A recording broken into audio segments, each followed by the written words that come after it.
Do you love plants? What about magic? Have you ever dreamed of caring for an adorable family of mandrakes who depend on you for their every need, from water to protection against fearsome forest creatures? If you answered yes to any of these questions, we have the perfect game for you. It's called Drake Hollow. To learn more about the vibrant world, we're turning it over to the creative director at the Molasses Flood, Forest Dowling. Hi, my name's Forest Dowling, and I'm the creative director on Drake Hollow, and I'm here to answer a few questions. Why did you decide to do a game like Drake Hollow after your previous game, The Flame in the Flood? So when we started working on Drake Hollow, it's actually kind of a funny story. It started out as The Flame in the Flood, kind of 1.5. We were like, well, maybe we could just sort of revisit the thing that we've done and fix up all the things about it that maybe we wanted to do differently or a little better. And in the process of discovery, kind of everything changed about it. Like, it went from a survival game to not a survival game. Fundamentally, it was a game about traveling a river. It's no longer about that at all. And there's a lot of reasons for that. I think one of the biggest ones is that I just wanted to try something that was really different in terms of the experience that the player has. I always view a survival game as being sort of a relentless experience. You're always struggling. It's like you have 4 different damage over times on you at all times, and I wanted to try doing something that didn't feel like that at all and was much more forgiving. And that's sort of where the idea of building for something else came about, and that's really the core of Drake Hollow and why we're making this game. What sort of gameplay can players expect from Drake Hollow? Players can expect 3 core types of gameplay when it comes to Drake Hollow. One is exploration, another is combat, and the third is strategic building. So exploration is pretty self-explanatory. There's a dynamically generated world that you're playing in. It's full of supplies and notes and story bits and things to discover, and you need to roam all over that world and loot it for supplies in order to build up your camp. Combat is also pretty self-explanatory. This world is filled with various monsters that wish to do you and the drakes you're caring for harm. So as you explore, you'll need to battle them, and also periodically they're going to raid your camp, so you'll need to defend the drakes. And then thirdly, there's strategic building.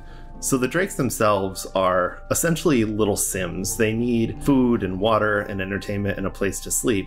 And the older they get and the more of them they need, of course, the more of these things you're going to need to produce. So your job as a player is to gather the supplies you need to build out your camp, to provide the needs for the drakes that you continue to age up and discover as your camp grows. So really, those are the core 3 components of the game. Why did you choose mandrakes over other plant options? So we chose to use mandrakes as the basis for drakes because we were looking a lot into kind of witchcraft and herbalism, and that has a lot to do with the story of the game that you'll uncover as you play. But what was really interesting about mandrakes is that they actually have this mythic history of being a living sentient creature. Like, they tend to look like little weird baby bodies.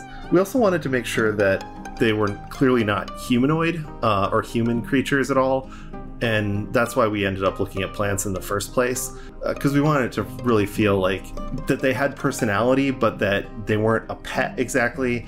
The whole premise of the game is that they need your help, and they can't really care for themselves. Are there different drake types in the game? In terms of drake variety, there's quite a lot of, we'll call them drake varietals. There's 27 altogether, and each one represents a different affinity or buff. And the way they're broken down is based on their affinity to a crystal and then the power that they give you.